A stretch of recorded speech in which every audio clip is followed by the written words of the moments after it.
Hello students, so first of all very welcome to IFS. तो आज हमारे साथ आईआईटी जाम 2024 की जो एग्जाम हुई थी उस एग्जाम में क्वालिफाइड हुए और अपनी पूरी प्रिपरेशन के बाद अभी एक जल्द ही किसी आईआईटी में एडमिशन लेने वाले हमारे जो स्टूडेंट हैं, जो हमारे फ्रेंड जैसे, तो उनके साथ हम लोग आज डिस्कस करेंगे उनके जर्नी को लेकर। तो सबसे पहले तो मैं थोड़ा सा मेरे साइड से एक बार इंट्रोडक्शन करवा के देता हूँ। हमारे जो स्टूडेंट है उनका नाम है अश्मित रावत, जिन्होंने आईआईटी जाम 2024 की जो एग्जाम है वो एग्जाम क्वालिफाइड कर ली है, जिनकी रैंक है 437। तो welcome Ashmit to our thank you. Platform. तो सबसे पहले तो मुझे बता दीजिए खुद के बारे में, और मेरे सभी जो फैमिली मेंबर्स है जो आईएफएस के हैं उन सभी को बता दीजिए सबसे पहले खुद के बारे में और खुद के बैकग्राउंड के बारे में। हेलो सर मेरा नाम अश्मित रावत है। मैं देहरादून उत्तराखंड से आता हूँ। मैं दून यूनिवर्सिटी में पढ़ता हूँ। Okay. मैं करंटली 6 सेमेस्टर में हूँ और मेरे एंड सेमेस्टर एग्जाम्स हैं अभी जून में, और मेरा आईआईटी जैम में ऑल इंडिया रैंक 437 आया है। ओके, तो कॉन्ग्रेचुलेशन फर्स्ट ऑफ ऑल आपको हमारे सभी फैमिली की तरफ से। थैंक यू और सर। अभी स्टार्ट करते हैं आपके इस जर्नी को स्टार्टिंग से। सबसे पहले तो मुझे बता दीजिए कि क्या मतलब आपको फर्स्ट टाइम कब ऐसा दिमाग में ख्याल रहा है कि हाँ मुझे आईआईटी जाम की एग्जाम की प्रिपरेशन करनी चाहिए, एग्जाम को देना चाहिए और आईआईटी में जाके एमएससी करना चाहिए? जी सर, जब मैंने सर बीएससी में एडमिशन लिया था तो मुझे आईआईटीज के बारे में एक्चुअली नॉलेज नहीं था, अवेयरनेस ही नहीं था, क्योंकि मैं कोविड बैच से था। तो मेरा इंजीनियरिंग में कोई इंटरेस्ट नहीं था कि मुझे इंजीनियरिंग करनी है और आईआईटी के लिए तैयारी करनी है।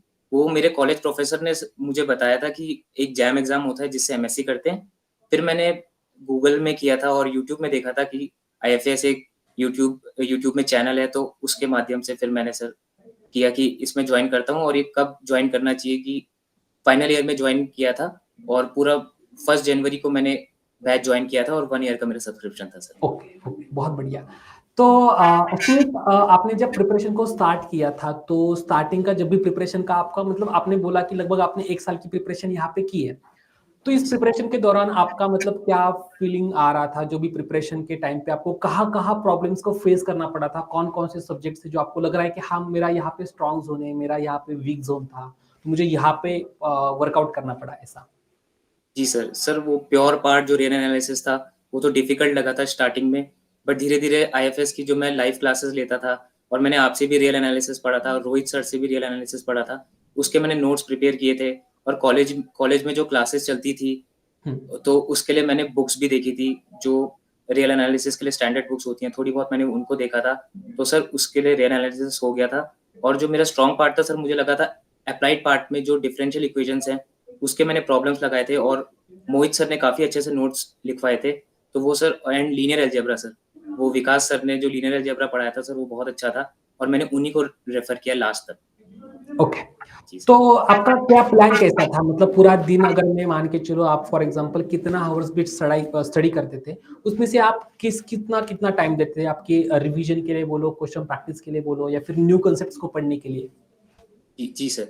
जी सर, मैं मॉर्निंग पर्सन हूँ, तो मैं मॉर्निंग में जल्दी उठ जाता था 3:30 और 4 AM के अराउंड। ओके, वेरी फिर गुड। मैं 1 आवर सर मैं रनिंग के लिए जाता था, ताकि मैं माइंड और बॉडी फिट रहे। और बिल्कुल। उसके बाद सर फिर मैं रिवीजन, जो पिछले जो मैंने कॉलेज एकेडमिक्स को भी साथ में रखा है और मैंने अच्छी सीजीपीए मेंटेन की है।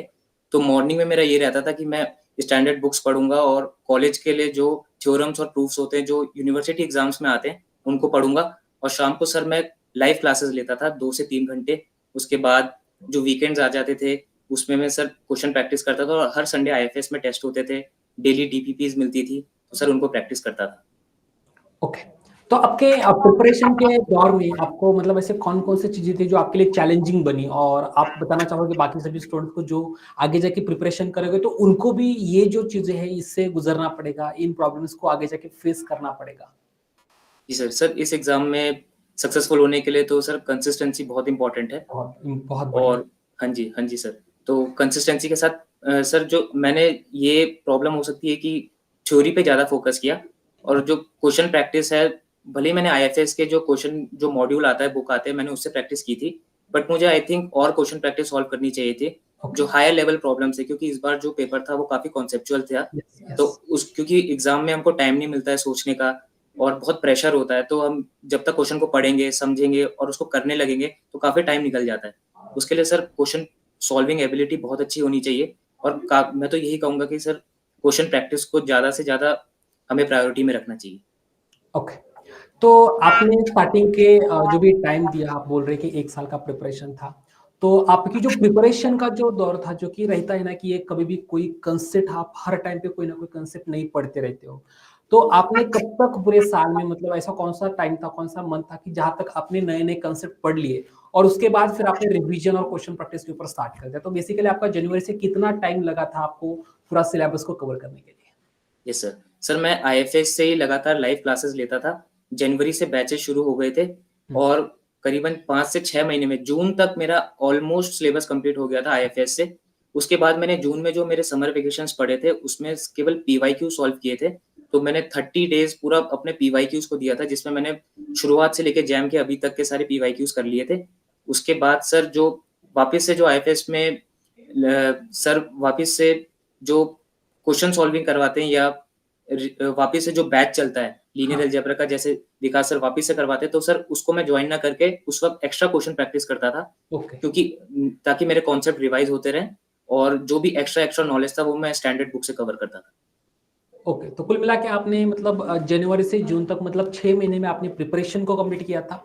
उसके बाद फिर आप क्वेश्चंस की प्रैक्टिस और रिवीजन के ऊपर फोकस कर रहे थे। जी सर, जी। ओके, और सर जनवरी में मैंने केवल मॉक सॉल्व किए थे, full length okay, test series. Okay. तो फाइनल जब आपकी लाइक प्रिपरेशन के लिए आपको कब ऐसा फील हुआ कि हाँ, लाइक जनवरी में बोलो, दिसंबर में बोलो, नवंबर में, आपको कब ऐसा फील हुआ कि हाँ, अब मैं एग्ज़ाम के लिए रेडी हो चुका हूँ, मेरी प्रिपरेशन अभी ऑलमोस्ट डन हो चुकी है और वो कॉन्फिडेंस एक बार आता है स्टूडेंट को जब भी उसकी प्रिपरेशन सारे सब्जेक्ट्स, सारे क्वेश्चंस की प्रैक्टिस वगैरह हो जाए तब। तो आपको ऐसा कब फील हो रहा था कि हाँ, अब मैं रेडी हो चुका हूँ?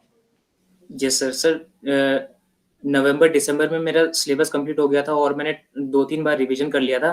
पर जब मैं क्वेश्चन सॉल्व कर रहा था तो काफ़ी डर लग रहा था कि हुँ, अभी भी इतना कुछ है और क्वेश्चन्स बन नहीं रहे हैं। थ्योरी में कमांड भले ही है बट क्वेश्चन्स फिर भी बन नहीं रहे हैं। तो सर वही पुश किया मैंने अपने आप को थोड़ा बहुत। डेली जनवरी का मैंने जो मंथ था उसको यूटिलाइज़ किया प्रॉब्लम सॉल्विंग में और अपने बेस्ट एबिलिटी के साथ पेपर देने गया। ओके। तो जब आपकी प्रिपरेशन कंप्लीट हुई तो आपके मतलब माइंड में क्या चल रहा था कि हाँ, क्योंकि हर एक स्टूडेंट का एक रहता है कि वो खुद एक टारगेट सेट करता है खुद के लिए कि हाँ, मुझे एग्जाम में इतने नंबर ऑफ मार्क्स जो है उसको लेके आने हैं। तो हालांकि पेपर में जानता हूँ कि पेपर का लेवल इस टाइम का और as compare to other papers बहुत ज्यादा डिफरेंस था, लेकिन एग्जाम के पहले तो किसी को भी ये चीजें आइडिया नहीं होती। तो आपके माइंडसेट में क्या था कि हाँ, मुझे इस लेवल तक जाना है? जी सर। सर मैंने ऐसी स्ट्रैटेजी अपनाई थी कि फर्स्ट फ़ेज़ जो होता है मैंने फ़ेज़ में डिवाइड किया था पेपर को, कि जो फर्स्ट फ़ेज़ होता है तो जो उसमें सर ने कहा था, जो विकास सर ने कहा था लड्डू वाले क्वेश्चन होते हैं फ़ेज़ 1 में कर देना। तो फिर फ़ेज़ 1 में जो हो गए जो कम से कम टाइम लगता है, फिर वापस फ़ेज़ 2 में जो थोड़े बहुत जिसमें पेन चलाना पड़े वो वाले क्वेश्चन्स करना। फिर फ़ेज़ 3 में जो होता है जो कॉन्सेप्चुअल क्वेश्चन है जैसे एमएसक्यू वाले हैं, वैसे करना। पर ये स्ट्रैटेजी पूरी उल्टी हो गई थी सर उसमें, एग्ज़ाम जब देखा था। तो उसमें ये था कि जो क्वेश्चन बन रहे हैं सबसे पहले वो करिए और जिस पे ज़्यादा टाइम लग रहा है, जैसे एक ऑर्थोगोनल ट्रैजेक्टरी वाला क्वेश्चन था या एमएसक्यू वाले क्वेश्चन थे जो बिल्कुल I7 जो मैट्रिक्स में लीनियर अलजेब्रा से क्वेश्चन था, तो सर वो काफ़ी टाइम ले रहे थे तो उनको स्किप किया और उसी हिसाब से सर पेपर में ही मैनेज हुआ टाइम। जो आ ओके। रहे थे बस वो किए। ओके। तो जब भी आपका पेपर आ रहा था मतलब क्योंकि मोस्ट ऑफ द स्टूडेंट्स को अश्मित यही प्रॉब्लम होती है कि उनकी प्रिपरेशन तो कंप्लीट हो पाती है लेकिन जब वो एग्जाम में बैठते हैं ना तो वो उस प्रेशर को हैंडल नहीं कर पाते। और ऑफ कोर्स ये इस टाइम का जो जाम का पेपर हुआ था उस पेपर में हर किसी के साथ हुआ होगा क्योंकि इस टाइम का पेपर डिफिकल्ट था और जब पेपर इजी आता है तो सारे स्टूडेंट्स खुश होकर बाहर निकलते हैं। बट जब पेपर डिफिकल्ट आता है ना तो स्टूडेंट का माइंडसेट यही बोलता है कि हाँ यार पेपर मुझे डिफिकल्ट गया है। तो उस टाइम पे हर एक स्टूडेंट प्रेशर में अपने आप आ जाता है। तो आपने उसको कैसे कंट्रोल किया कि हाँ यार चलो पेपर तो डिफिकल्ट है लेकिन फिर भी मैं इसको अच्छे से डील करूँगा। तो आपने वो सर प्रेशर को बेसिकली कैसे हैंडल किया?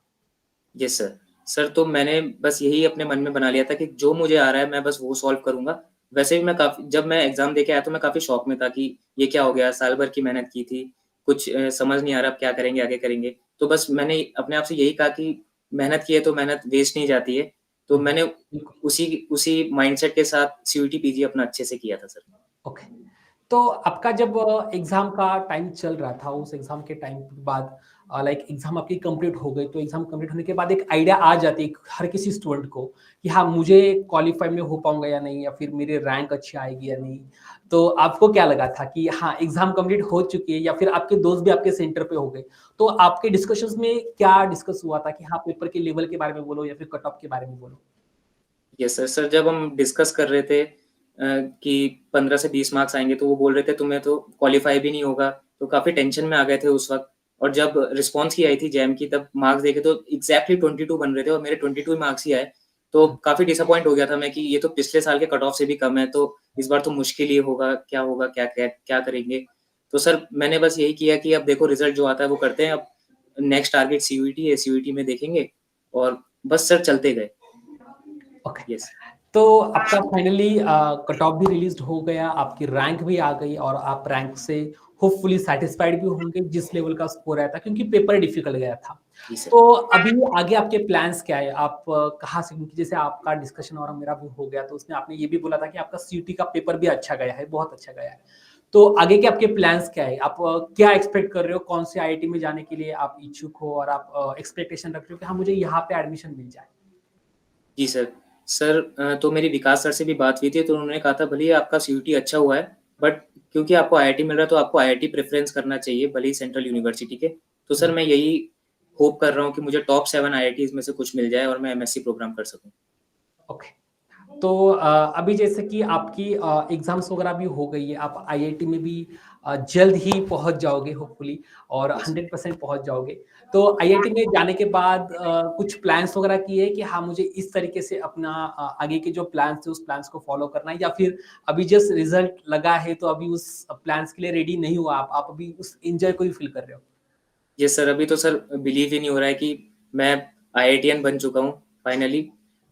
तो सर अभी तो सर जून में मेरे एंड सेमेस्टर एग्ज़ाम है, तो अभी मुझे उनमें फ़ोकस करना है बिल्कुल। और फिर एमएससी में भी अच्छा करना है सर। ओके। तो all the very best Ashmeet, आपके आगे की प्रिपरेशन के लिए, आगे की जर्नी के लिए। और ये तो आपके लाइफ का एक स्टार्टिंग वाला फेज है, जहाँ पे आपने एक बहुत ही बड़ी छलांग लगाई है, और हम बहुत खुश हैं आपकी इस सक्सेस को लेके। और हम आशा करेंगे कि आगे जाके जब आप एमएससी में जाओगे, तो एमएससी में ही या तो फर्स्ट या फिर सेकंड ईयर में आप नेट एग्जाम को भी अच्छे रैंक के साथ क्वालिफाइड होके आएंगे, और क्वालिफाई होके आने के बाद जल्दी हम उसका भी एक बार इंटरव्यू शेड्यूल करेंगे आपका। आपके हमारे जो भी सभी दोस्त हैं, सभी फैमिली के मेंबर्स हैं, सभी आईएफएस के हिस्सा के जो भी स्टूडेंट्स हैं, उन सभी को भी आपके इस सक्सेस के बारे में जल्द ही बताएंगे। तो एक लास्ट जो मैसेज आपके साइड से सभी हमारे स्टूडेंट्स के लिए क्या होगा, जो आपकी ओवरऑल जो प्रिपरेशन थी, उस प्रिपरेशन को लेकर? सर मैं सबसे पहले तो सर आईएफएस को बहुत थैंक यू करना चाहता हूँ, क्योंकि जो भी फैकल्टीज़ थी तो उन्होंने फुल एयर सपोर्ट किया था। गौरव सर से लेके, रोहित सर से लेके, सर आपसे पढ़ा था और विकास सर से पढ़ा था। तो सर मैं तो यही कहूँगा कि अगर आप कोचिंग को अफ़ोर्ड कर सकते हैं तो कोचिंग नेसेसरी हो जाती है इनिशियल फ़ेजेज़ में, ताकि आप स्ट्रक्चर और डिसिप्लिन वे से पढ़ सकें। यस, बिल्कुल। और और प्रॉब्लम सॉल्विंग अप्रोच को अपना बढ़ाना चाहिए। भले ही कॉन्सेप्चुअल क्लैरिटी आपकी है, बट प्रॉब्लम सॉल्विंग जब तक आप उसको डेवलप नहीं करेंगे, तब तक आप अच्छा स्कोर नहीं कर पाएँगे। और कंसिस्टेंसी एंड डिसिप्लिन मेंटेन रखिए, तो सर हम जल्दी सक्सेसफुल हो सकते हैं किसी भी एग्ज़ाम में।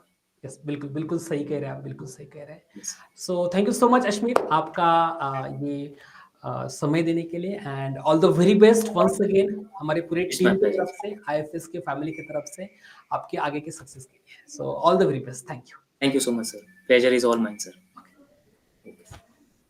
चलो, so thank you once again, and all the best, आगे की प्रिपरेशन बनाए रखिए। जी ओके, सर। जी। Okay sir. Thank you sir. तो मिलेंगे, जल्दी मिलेंगे। थैंक जी यू। सर। ओके।